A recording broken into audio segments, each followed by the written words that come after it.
Selamat pagi, kita bertemu kembali dalam pembelajaran IPA, lanjutan dari sistem ekspresi.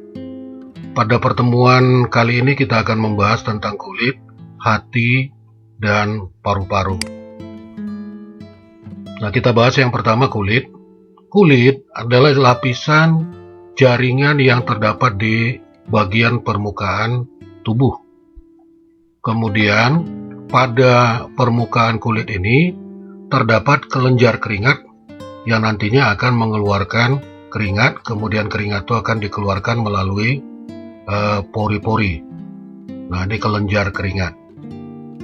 Nah, berikutnya yang harus kamu pahami adalah lapisan-lapisan kulit, kemudian apa saja yang terdapat pada setiap lapisan. Nah, kita lanjutkan. Nah, kulit itu terdiri dari 3 lapisan. Lapisan yang paling atas itu disebut lapisan epidermis atau lapisan kulit ari. Kemudian di bawahnya ada lapisan dermis atau lapisan kulit jangat. Nah, lapisan paling bawah itu adalah lapisan hipodermis atau kadang disebut juga jaringan ikat bawah kulit atau disebut juga jaringan subkutan. Jadi itulah 3 lapisan pada kulit. Nah, perhatikan kembali, lapisan apa sajakah yang terdapat pada kulit ari? Nah, kita bahas satu persatu lapisan kulit. Ini kulit ari atau kulit epidermis itu terletaknya pada bagian yang paling atas. Nah, pada lapisan epidermis ini terdapat 2 bagian atau lapisan epidermis ini bisa dibagi 2. Lapisan yang paling atas disebut lapisan yang ini, lapisan tanduk. Ini terdiri dari sel-sel mati atau tidak mengandung pembuluh darah. Kemudian lapisan di bawahnya ini itu disebut lapisan Malpighi. Jadi lapisan Malpighi ini mengandung pigmen, dan pigmen inilah yang memberi warna pada kulit kita. Jadi kalau pigmennya banyak, biasanya kulitnya agak gelap. Kalau pigmennya sedikit, kulitnya agak terang. Sekali lagi, lapisan epidermis terdiri dari lapisan tanduk yang paling atas, dan lapisan Malpighi ini dia, di bawah lapisan tanduk. Berikutnya, apa sajakah yang terdapat pada kulit jangat atau dermis? Nah, ini epidermis, nah ini dermis. Apa saja yang terdapat pada dermis? Yang pertama, pembuluh kapiler darah. Pembuluh kapiler darah itu terdiri dari arteri. Ini biasanya berwarna merah, kemudian yang biru ini adalah pena. Kemudian pada pada lapisan dermis terdapat juga kelenjar keringat. Nah, kelenjar keringat ini memiliki ciri khas salurannya bergulung-gulung seperti ini.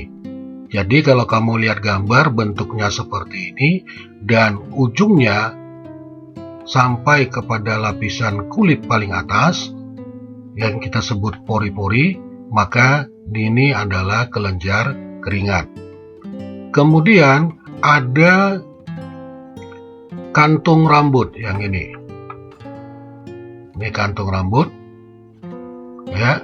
Kemudian ada ujung-ujung saraf yang ini. Ini ujung saraf, ini ujung saraf, ini juga ujung saraf. Nah, ujung saraf pada lapisan dermis ini yaitu saraf Rupini yang peka terhadap rangsang panas, kemudian saraf Pacini peka terhadap rangsang dingin, dan saraf Meissner ini peka terhadap rangsang sentuhan. Nah, itulah yang terdapat pada lapisan dermis. Kemudian, apakah fungsi kulit selain sebagai alat pengeluaran? Nah, fungsi kulit selain alat pengeluaran yang pertama, melindungi tubuh dari kerusakan. Nah, kerusakan ini bisa diakibatkan gesekan atau sinar matahari dan lain-lain.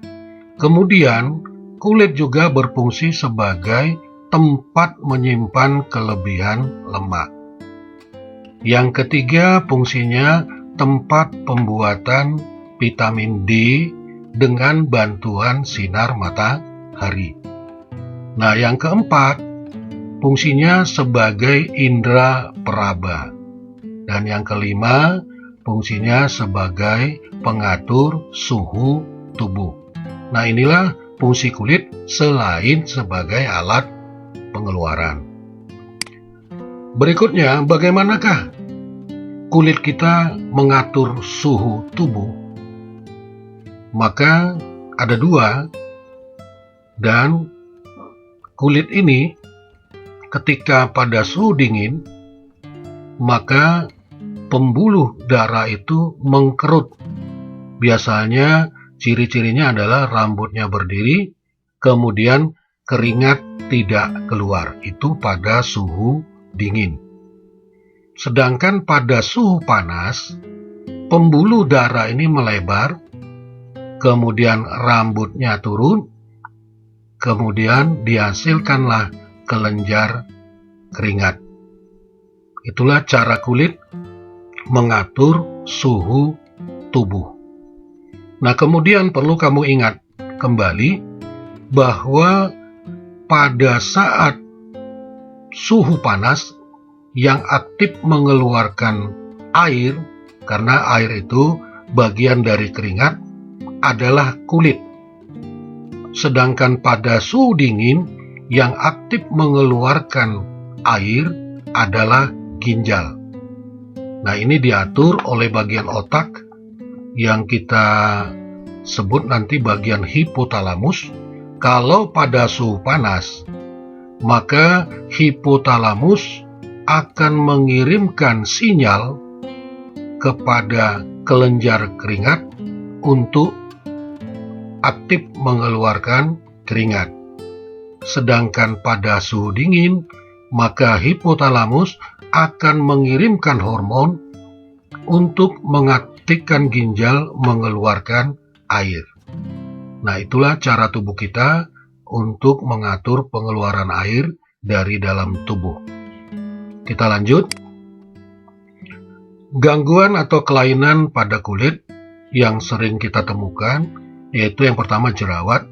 Ini gangguan pada kulit akibat kita kurang menjaga kebersihan kulit, sehingga terjadi permasalahan pada kelenjar minyak. Yang kedua, kanker kulit. Ini penyebabnya adalah kulit yang mendapat sinar matahari secara berlebihan. Yang ketiga, biduran. Nah, ini mungkin sering kamu temukan atau bahkan kamu pernah mengalami. Ini disebabkan oleh udara dingin, kadang bisa disebabkan oleh alergi makanan, kadang juga disebabkan oleh alergi bahan kimia. Dan yang keempat, seperti ini fotonya, gambarnya, psoriasis, gangguan pada sistem kekebalan tubuh.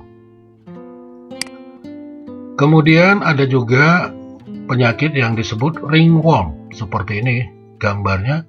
Ini adalah sejenis jamur yang menginfeksi kulit. Organ berikutnya adalah hati. Nah, penting kamu ketahui adalah letak hati. Hati itu terletak di dalam rongga perut, ini rongga perut, di sebelah kanan, tepat di bawah diafragma. Ingat kembali ketika kita membahas tentang sistem pernapasan, bahwa di bawah paru-paru itu ada diafragma. Kemudian, bagaimanakah peran hati dalam proses ekskresi?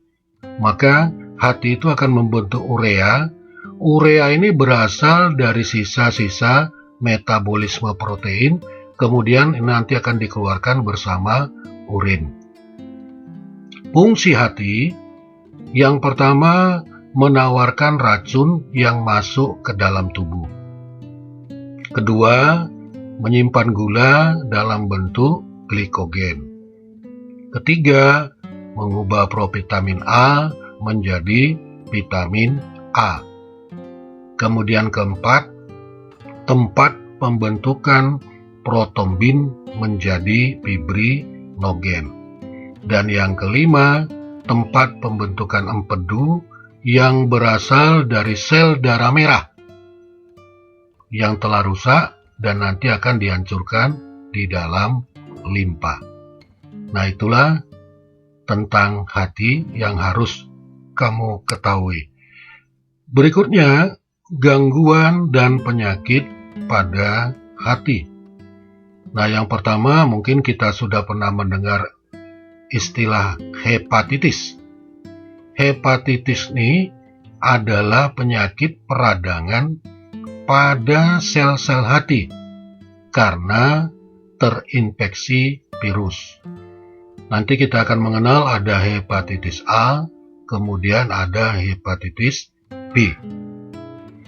Dan yang kedua, penyakit kuning. Ini penyebabnya tersumbatnya saluran empedu sehingga masuk ke darah. Nah, gejala yang dapat kita lihat itu kulit tampak pucat, kekuningan seperti gambar ini, bola mata berwarna kekuningan, dan kuku jari juga berwarna kuning. Itulah tentang penyakit kuning. Berikutnya, gangguan penyakit pada hati. Yang ketiga, sirosis hati. Ini salah tulis ya, sirosis hati. Penyakit ini biasanya diderita oleh peminum alkohol. Gejala penderita penyakit ini adalah timbulnya jaringan parut dan kerusakan sel-sel normal hati. Dan yang keempat ada sirhosis, adalah kelainan hati di mana jaringan hati ini menyusut. Nah, perhatikan gambar. Jadi jaringan hatinya menyusut. Berikutnya organ ekskresi yang terakhir adalah paru-paru. Nah, paru-paru ini sudah kita bahas ketika kita belajar tentang sistem pernapasan. Ingat kembali, di dalam paru-paru itu terdapat bagian yang kita sebut namanya alveolus.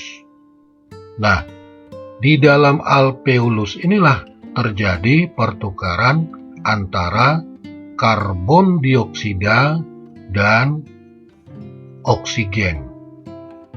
Nah, setelah oksigen ini dipergunakan oleh sel-sel tubuh, maka dia mengeluarkan limbah yang kita sebut namanya adalah karbon dioksida dan uap air atau H2O.